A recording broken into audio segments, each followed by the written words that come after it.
Ok, pessoal. Agora que já demos uma passada geral sobre o que é um MEV e algumas das suas aplicações mais básicas, nós vamos levemente nos aprofundar nos dois principais sinais utilizados para imagem no MEV, né? E vamos entender um pouco melhor os seus mecanismos de geração e a formação do contraste nas imagens provenientes desses sinais. Mas antes de entrar nesses pormenores, vamos começar a entender como as diferentes partes do MEV atuam na formação da imagem. Com a visualização do conjunto inteiro, eu acho que fica mais fácil entender depois como as pequenas partes que o compreendem funcionam, não é? O equipamento pode ser dividido em três partes básicas, três partes principais: fontes de elétron, lentes e detectores. Em uma visão geral e mais esquemática do microscópio, eu estou mostrando para vocês aqui, o feixe de elétrons gerado aqui no canhão de elétrons, ele é acelerado em direção à amostra, passando pelo conjunto de lentes condensadoras, que, como o próprio nome diz, tem o papel de condensar o feixe para que ele atinja a amostra da maneira mais concentrada possível. Nesse caminho, ele passa pelo conjunto das bobinas de varredura, que são responsáveis por varrer o feixe pela superfície da amostra, e as lentes objetivas, que são o coração da formação da imagem, são elas que cuidam do foco do feixe sobre a lente. Os detectores de elétrons, então, coletam o sinal e estão diretamente ligados ao sistema de controle e armazenamento dos dados. Finalizada a coleta de um ponto, o sistema de controle informa as bobinas de varredura que elas podem movimentar o feixe para o ponto seguinte. Ao longo dos nossos encontros, a gente vai voltar nesse esquema, esmiuçando um pouquinho melhor cada uma dessas partes aqui e tentando entender o funcionamento geral do microscópio. E tudo isso acontece em vácuo, então existe também um sistema de bombeamento para manter o sistema evacuado. Bom, nesse espírito, vamos começar a trabalhar no que é o contraste de imagem em MEV, né? Essa altura, eu acredito que muitos de vocês, se não todos, já sacaram que o contraste em imagem de MEV surge da diferença da intensidade eletrônica entre um ponto e seu vizinho. Aqui eu vou tentar fazer um exemplo esquemático. Eu tenho a amostra que eu quero observar no MEV e vou dar um zoom nessa região aqui. Essa região vai ser dividida em pixels na imagem final. O canhão de elétrons, então, joga o feixe na região associada ao primeiro pixel. Dessa região são ejetados um certo número de elétrons que atinge o detetor. O detetor faz, então, transforma esse sinal, essa intensidade eletrônica em um sinal para o computador, com a contagem, por exemplo, para essa região de 156 elétrons. O computador interpreta esse número como um tom de cinza e atribui aqui o tom de cinza associado a essa intensidade. Terminada a contagem, o sistema de coleta informa a bobina de varredura que ele pode se mover para o ponto seguinte. A mesma coisa acontece, um certo número de elétrons é gerado desse ponto, emitido para o detetor, que conta, nesse caso, 288 elétrons. Então, um número maior que o anterior tem um tom de cinza levemente mais claro. O mesmo acontece com o ponto seguinte, e assim a imagem vai sendo construída, ponto a ponto, tendo o tom de cinza da imagem associado à intensidade eletrônica gerada naquela região da amostra.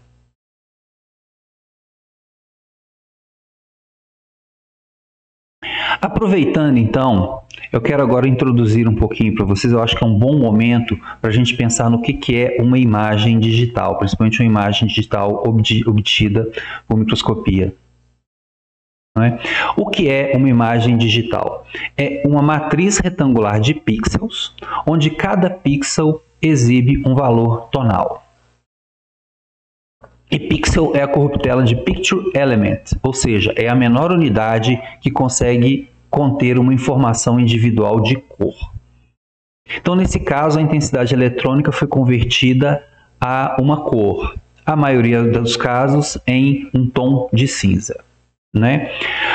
Os tons se distribuem do valor mais baixo, preto, até o valor mais alto, o branco, né? Em variações de cinza, ou para o caso de imagens coloridas, são combinações de vermelho, verde e azul, que é o famoso sistema RGB, ou combinações de ciano, magenta e amarelo, que é o SMYK. Né? Então aqui eu tenho uma imagem de elétrons secundários no microscópio eletrônico, obtida por um microscópio eletrônico de varredura. Aqui um zoom de uma dessas estruturas aqui, mostrando já um zoom de tal forma que já começamos a ver aqui os pixels. E aqui um zoom maior ainda revelando, né, a existência de cada pixel, e veja que cada pixel tem um tom de cinza diferente.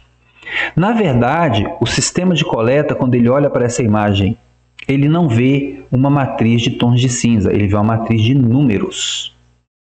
E como foi falado aqui, né, números mais baixos tendem a ser tons mais escuros e números mais altos tendem a ser a tons de cinza mais claros. No limite de que, se não tenho nenhum sinal, nenhuma intensidade eletrônica para um determinado pixel, ela vai ganhar um número 0, e se eu tenho acima de um determinado teto de intensidade, vai ganhar o valor máximo 255 para uma imagem de 8 bits. Aqui do lado tem uma distribuição dos tons de cinza ocupados para essa imagem aqui. Observem que para tons de cinza mais claros, aqui indo para o branco, esses tons não foram usados, então não existe valores para ele.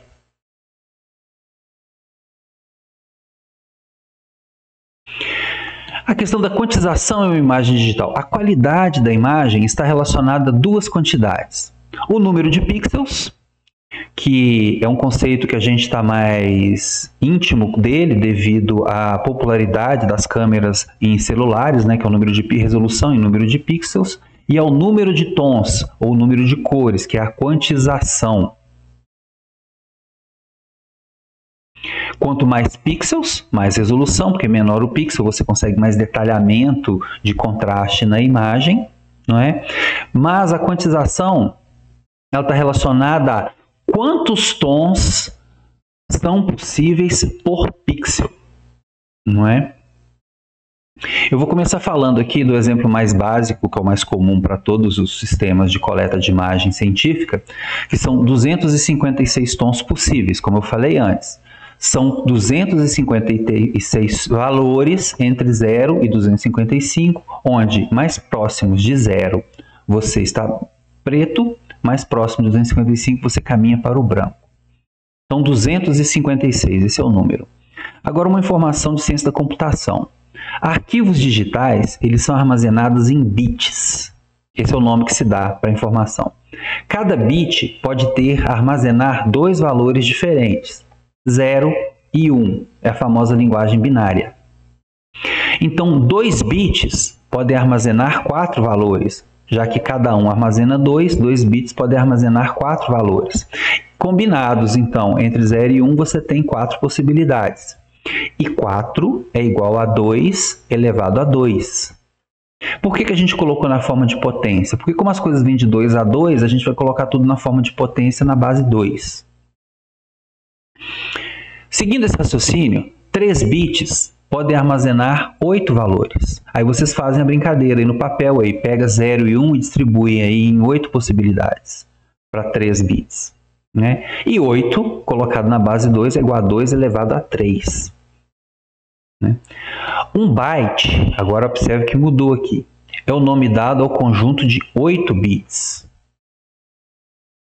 Então, em um byte, 8 bits igual a 2 elevado a 8, né? 2 bits, 2 a 2, 3 bits, 2 a 3, 8 bits, 2 a 8.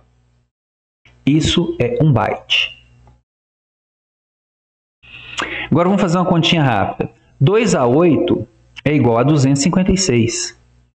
Então, uma imagem que tem uma variação tonal entre 0 e 255 por pixel, ela exige 8 bits, ou seja, 1 byte por pixel.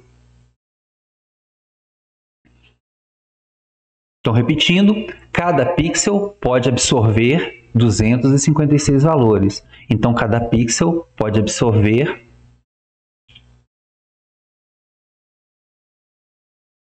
1 byte. Então, é 1 byte por pixel. Então, agora, então, por isso que a gente fala que é uma imagem de 8 bits. Quando a gente fala uma imagem entre 0 e 256 sons, é uma imagem de 8 bits. Uma imagem de 16 bits, em algumas operações do microscópio, você pode escolher se você quer uma imagem com 8 bits, 16 bits, 32. Uma imagem de 16 bits, por exemplo, ela nos dá a possibilidade de 2 elevado a 16 variações tonais, ou seja, 65.536 tons de cinza por pixel possíveis. Então, essa faixa aqui da distribuição vai aumentar muito mais. Acontece que poucos monitores têm a sensibilidade para diferenciar entre o contraste nessa variação muito grande aqui de tons de cinza. A diferença entre um tom de cinza para o seu vizinho vai ser tão pequena que alguns monitores do computador não são capazes de identificá-los. E o olho humano dificilmente também vai enxergar todos essas variações tonais. Mas por questão de qualidade, de quantização, para alguns estudos computacionais, processamentos matemáticos, é importante ter imagens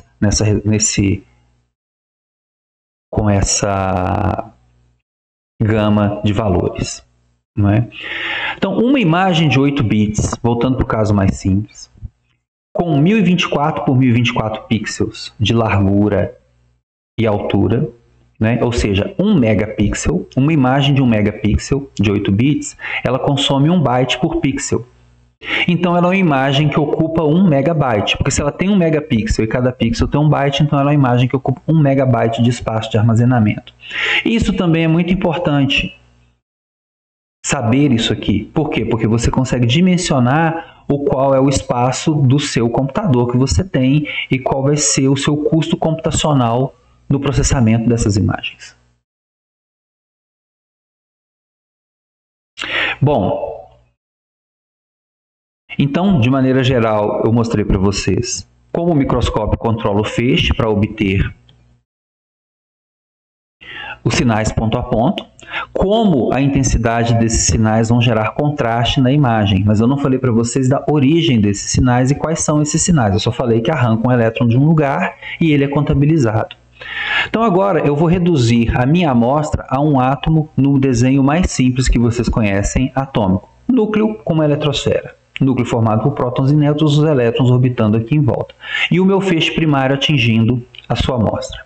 A interação do feixe primário, ela acontece simultaneamente tanto com o núcleo quanto com a eletrosfera. Das interações com o núcleo, é uma interação do tipo Rutherford. É uma interação com o potencial coulombiano do núcleo.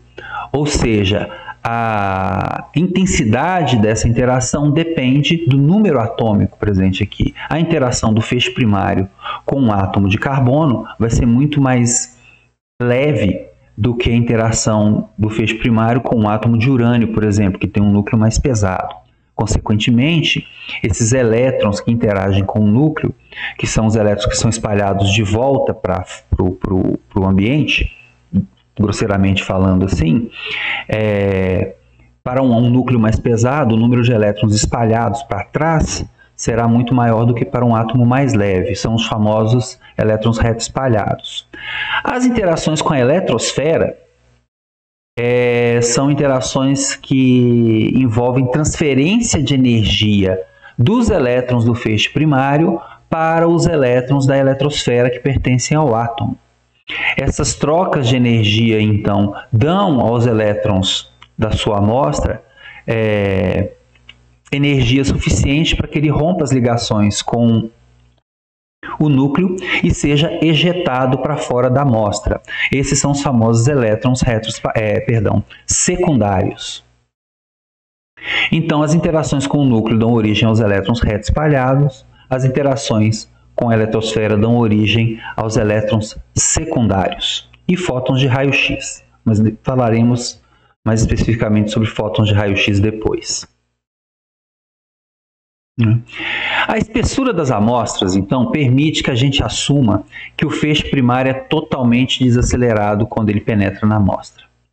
Não é? E agora eu vou dar alguns nomes aqui. Então, a quantidade de elétrons secundários que deixa a amostra, eu vou representar por I é de S. A quantidade de elétrons retroespalhados que deixam a amostra, eu vou chamar de I de elétron retroespalhado, é RE. E o número total de elétrons primários que chegam à amostra, eu vou chamar de I de elétron primário, I é P. Então, chega aqui um determinado número de elétrons primários na minha amostra. Minha amostra ela está aterrada, ou seja, ela está em contato com a carcaça do equipamento, com aterramento. E, para o nosso momento aqui, eu vou assumir que são gerados apenas elétrons secundários e elétrons retroespalhados, né? E são gerados, então, elétrons secundários e elétrons retroespalhados. O coeficiente de emissão de elétrons secundários, eu vou representar pela letra grega delta, é dado pela razão do número de elétrons secundários gerados em função do total que atingiu a amostra. O coeficiente de elétrons retroespalhados, eta, representado por essa letrinha aqui, também segue uma estatística semelhante. Ele é dado pelo número de retroespalhados gerados dividido pelo número total que atingiu a amostra. De tal maneira que o número total que deixa a amostra é o coeficiente de secundários mais o coeficiente de retroespalhado. Rearranjando esses dados aqui, a gente chega nessa expressão, que a quantidade de elétrons secundários mais a quantidade de elétron retroespalhado é dado pelo número total vezes o coeficiente de ejeção dessas duas propriedades aqui. Vamos guardar isso aqui, essa equação. Então, o feixe de elétrons primários atinge a amostra, ejeta elétrons secundários, elétron retroespalhado. E, para simplificar a minha equação, eu vou chamar o coeficiente de ejeção de elétron, seja retroespalhado tudo, aqui de sigma. E a gente tem aqui a seguinte situação. Se sigma for igual a 1, significa que todo o elétron do feixe primário foi convertido ou num elétron retroespalhado ou num elétron secundário. Ou seja, ninguém ficou para trás, não acumulou carga, carga não foi acumulada na superfície da amostra. Para cada elétron que chega, vai sair um, ou secundário ou retroespalhado.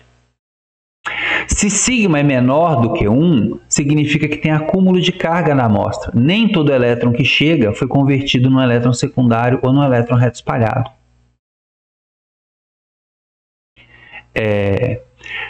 Para amostras condutoras, ou seja, para amostras que conduzem eletricidade, esse excesso de carga que se acumula na superfície aqui, ele é compensado pelo aterramento da amostra.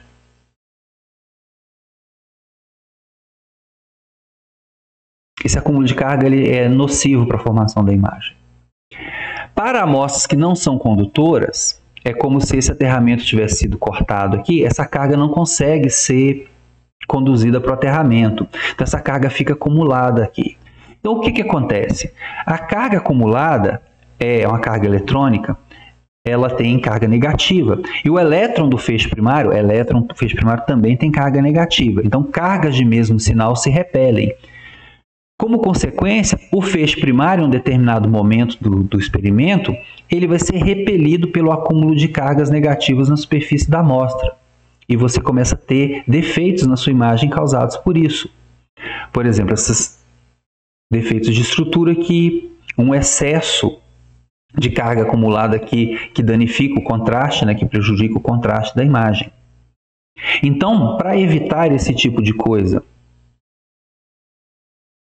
e não ter desvirtuamentos da sua imagem e das medidas do seu resultado, em amostras não condutoras, é necessário depositar uma camada condutora sobre a superfície das amostras isolantes.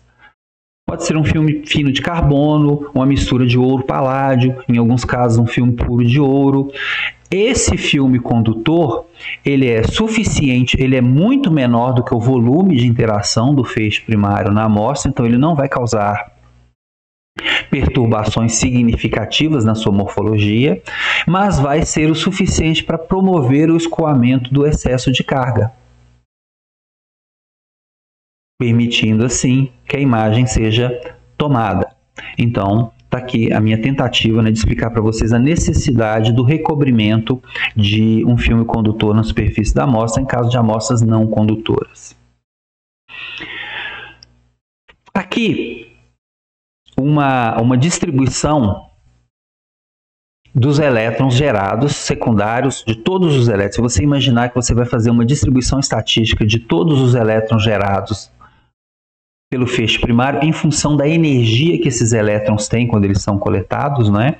Então você tem que os elétrons que são ejetados da sua amostra, sejam eles secundários ou reto espalhados, eles vão ter uma distribuição de energia que vai desde 0 até a energia do feixe primário. Se você joga 10 kV, você nunca vai obter um elétron arrancado com 11 kV. De onde veio esse 1 elétron volt aí? Esse 1.000 elétron volt excedente aí, né? Não há um mecanismo de geração de energia ali, no máximo troca. Então, se você joga 10, você tem que ter no máximo 10 de volta. Então, percebe-se nessa estatística, isso aqui é um dado experimental, né, tomado ao longo dos anos aí, que existe entre 0 e 50 eletronvolts um grande número de elétrons arrancados. Esse número ele vai crescendo levemente aqui até uma determinada região, há um aumento e no finalzinho ali, com energia próxima ao feixe primário, tem um outro pico de elétrons com essa energia. Por definição, né, o limiar de 50 eletronvolts define os elétrons secundários. Claro, elétrons secundários têm uma origem diferente dos elétrons reto espalhados, mas a maioria dos elétrons secundários eles têm energia abaixo de 50 eletronvolts, enquanto o resto é definido como reto espalhados. E esses dois sinais são os principais mecanismos de formação de imagem em microscopia eletrônica.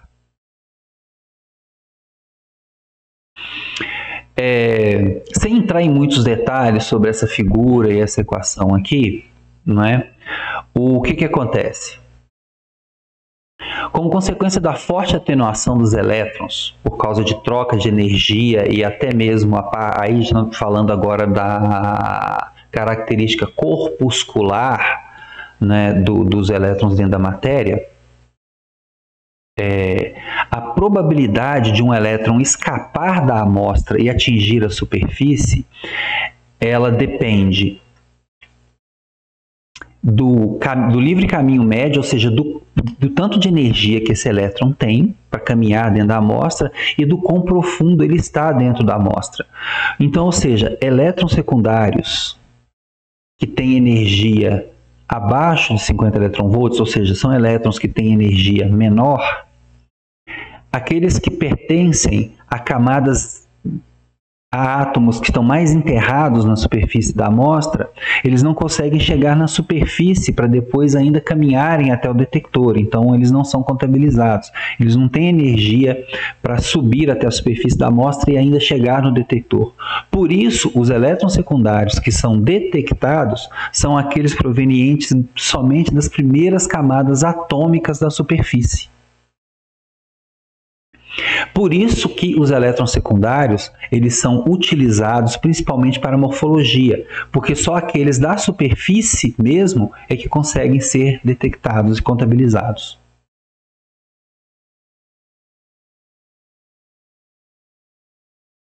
Basicamente, esses elétrons secundários eles são gerados pelos elétrons do feixe primário à medida que ele penetra na amostra e pelos elétrons reto espalhados que deixam a amostra.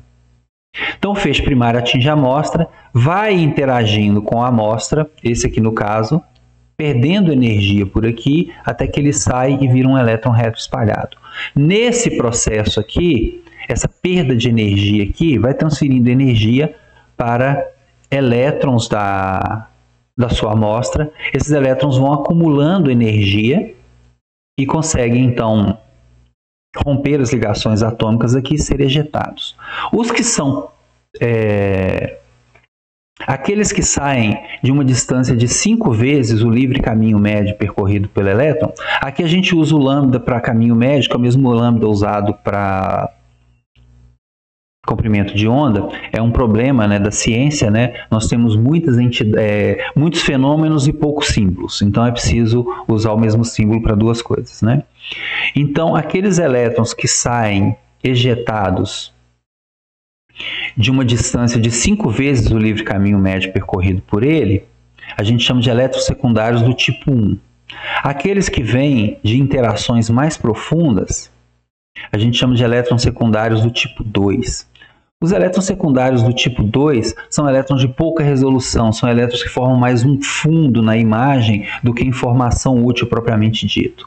Os elétrons do tipo 1, que são os mais superficiais, são aqueles que ainda preservam muito a informação da morfologia da amostra e são utilizados na imagem.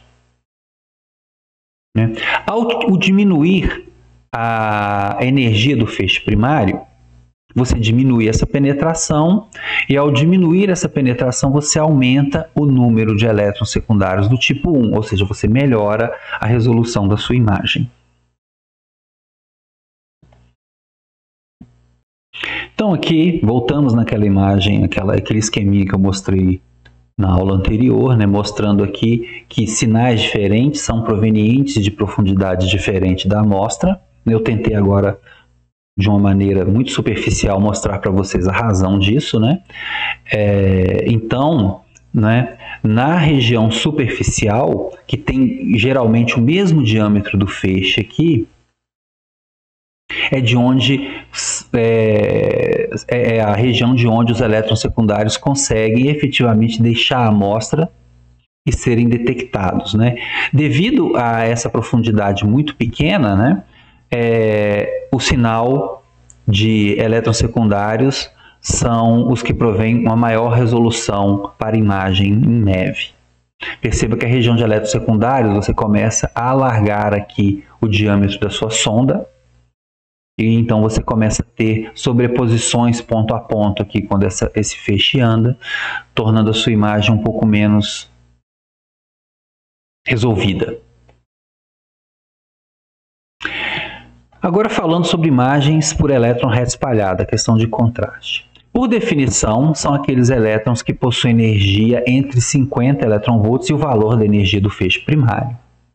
Os elétrons reta espalhado com energia próxima do elétron primário, são esse pico aqui,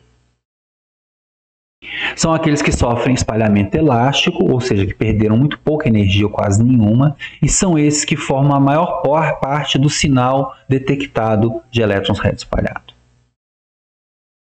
Né? Esse sinal resultante, que ocorre mais para o interior das amostras aqui dos elétrons reta espalhado, são elétrons com mais baixa energia, são, como eu falei antes, de um volume maior. Então a resolução da imagem gerada por esses elétrons é pior do que comparada com esse aqui, que tem uma pontinha mais fina. Sem pensar nos parâmetros do microscópio, diâmetro do feixe, energia, etc., a resolução de uma imagem de elétrons reta espalhado, ela também depende do material da amostra.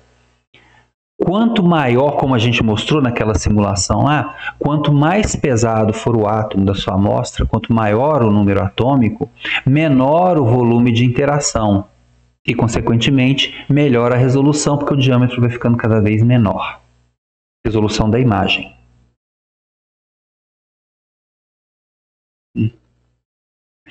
Aqui também dados empíricos mostrando como o contraste se forma em uma imagem por elétrons reta espalhado.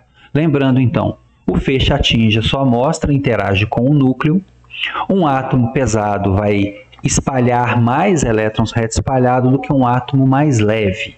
Consequentemente, quando o seu sistema capturar esses dois pontos, ele vai dar um tom de cinza mais claro para a região de átomo mais pesado e um tom de cinza mais escuro para uma região de átomo mais leve, porque recebeu menos sinal dessa região, né?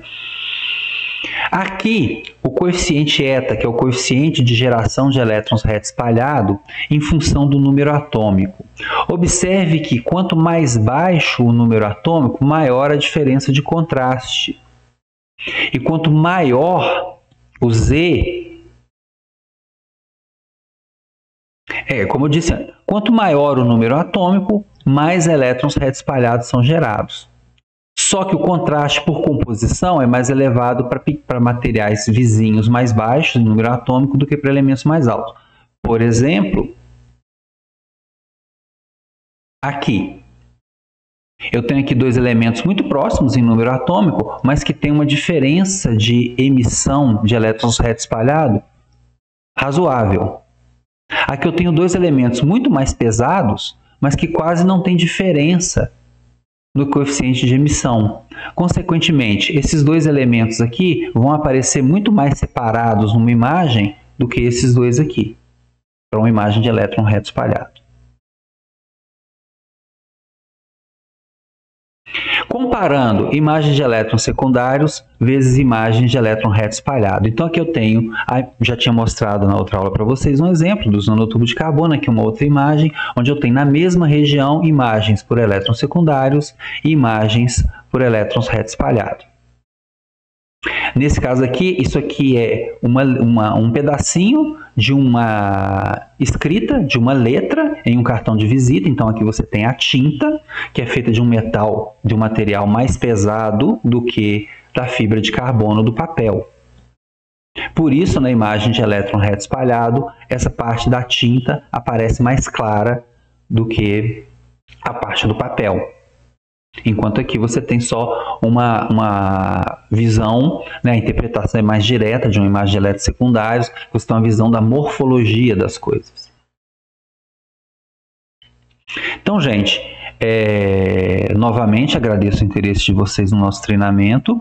Eu espero que eu tenha conseguido ser claro o suficiente para mostrar para vocês as diferenças entre imagens obtidas por elétrons reto espalhado e elétrons secundários e das suas aplicações. Em breve teremos o nosso encontro síncrono, onde eu vou repetir essa aula e vocês poderão me interromper e esclarecer todas as dúvidas. Muito obrigado e até a próxima.